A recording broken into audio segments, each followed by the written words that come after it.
وہ جیسے ہی اس نے پہنی سر کا درد دور ہو گیا۔ اب جتنا وقت وہ پہنی رکھتا درد قریب نہ آتا، لیکن جیسے ہی وہ ٹوپی اتارتا سر کا درد شروع ہو جاتا۔ اب وہ بڑا پریشان، بڑا اس میں سوچنے لگ پڑا کہ یہ عجیب معاملہ ہے، ٹوپی پہنتا ہوں درد ختم اور اتارتا ہوں تو درد شروع۔ تو اس نے سوچا کہ ضرور اس ٹوپی میں کوئی راز ہے۔ اب ٹوپی کے کپڑے کے اندر دیکھا تو ایک پرچی ملی، وہ بیر نکالی تو اس کے اوپر حضرت عمر نے لکھا ہوا تھا بسم اللہ الرحمن الرحیم۔ یہ ان الفاظ کی برکت تھی کہ ان کا سر درد دور ہو گیا۔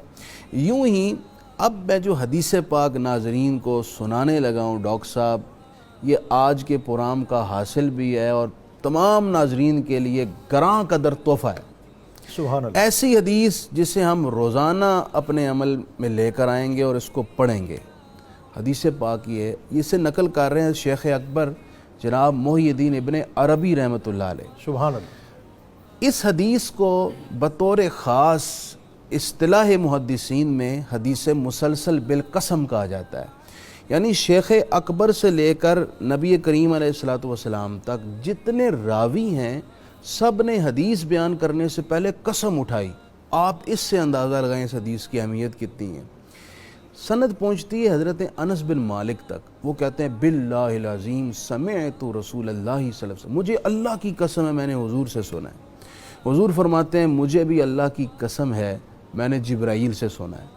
جبریل امین کہتے ہیں مجھے بھی اللہ کی قسم ہے میں نے میکائیل سے سنا ہے۔ اور حضرت میکائیل فرماتے ہیں مجھے بھی اللہ کی قسم میں نے اسرافیل سے سنا ہے۔ حضرت اسرافیل فرماتے ہیں مجھے بھی اللہ کی قسم میں نے خود رب العالمین سے سنا ہے۔ اور رب العالمین نے فرمایا کہ مجھے میری عزت کی، میرے جلال کی اور میرے جود کی قسم ہے۔ یہ اللہ تعالیٰ نے 3 قسمیں بیان فرمائی، سبحان اللہ۔ اور پھر یہ بات ارشاد فرمائی اللہ تعالیٰ بغیر قسم کا ہی کوئی بات کرے تو اس کی بات سے بڑھ کر اہم اور پختہ اور مضبوط اور مفید بات کس کی ہو سکتی ہے، لیکن 3 قسمیں بیان کر کے اس بات کی افادیت کو بڑھا دیا۔ ارشاد فرمایا جس نے بسم اللہ الرحمن الرحیم کو الحمد کے ساتھ ملا کر پڑھا، اب میں بتاؤں گا کیسے ملا کر پڑھا۔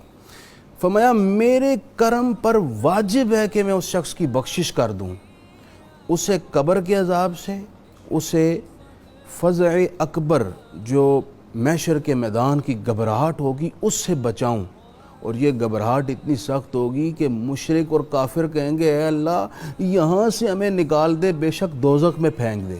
اللہ فرماتا ہے میں اس کو یہاں سے بھی بچاؤں گا، اسے دوزخ کی آگ سے بچاؤں گا، اور اسے اپنے نبیوں، رسولوں، شہیدوں، صدیقوں اور صالحین کی صفوں میں کھڑا کروں گا۔ اللہ اکبر۔ اتنی بڑی فضیلت۔ سبحان اللہ۔ کرنا کیا ہے؟ بسم اللہ شریف کو الحمد کے ساتھ ملا کر پڑھنا ہے۔ شیخ اکبر یہ بات کر کے آپ فرماتے ہیں پڑھنا کیسے ہے؟ آپ فرماتے ہیں اس کے 2 طریقے ہیں۔ ایک تو یہ ہے کہ آپ پڑھیں بسم اللہ الرحمن الرحیم الحمد للہ رب العالمین، بسم اللہ الرحمن الرحیم الحمد للہ رب میم کو العالمین، لام کے ساتھ ملا لینا ہے، اور پھر آپ نے سورہ فاتحہ مکمل کر لینی ہے۔ دوسرا شیخ اکبر فرماتے ہیں کہ آپ یوں پڑھیں کہ بسم اللہ اور الحمد کو ایک سانس میں پڑھ لیں۔ بسم اللہ الرحمن الرحیم الحمد للہ رب العالمین الرحمن الرحیم مالک یوم الدین ایاک نعبد و ایاک نستعین اہدنا الصراط المستقیم صراط الذین انعمت علیہم غیر المغضوب علیہم ولا الضالین۔ یوں آپ ایک سانس میں پڑھ لیں۔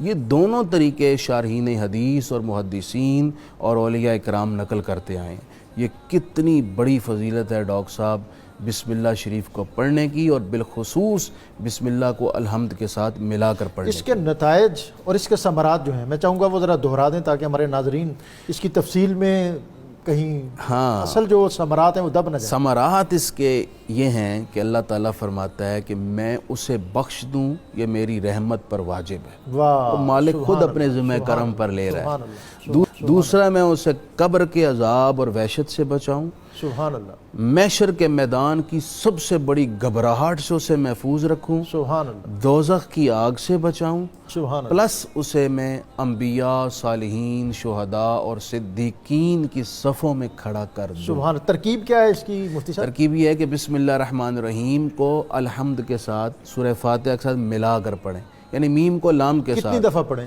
یہ آپ زندگی میں ایک دفعہ بھی پڑھ لیں، لیکن میری گزارش ہوگی کہ آپ جب بھی وہ نماز پڑھیں جو چاہے آپ پانچوں نمازوں میں سے کوئی بھی نماز تنہا پڑھ رہے ہیں، اکیلے پڑھ رہے ہیں، تو اس وقت آپ نے سورہ فاتحہ سے پہلے بسم اللہ بھی پڑھنی ہے، تو بسم اللہ شریف کو الحمد کے ساتھ ملا کر پڑھنے کا معمول بنا لیں۔ یہ تو بطور خاص نماز اگر آپ تنہا پڑھ رہے ہیں، امام کے پیچھے پڑھ رہے ہیں تو ظاہری بات ہے آپ نے خاموش رہنا ہے۔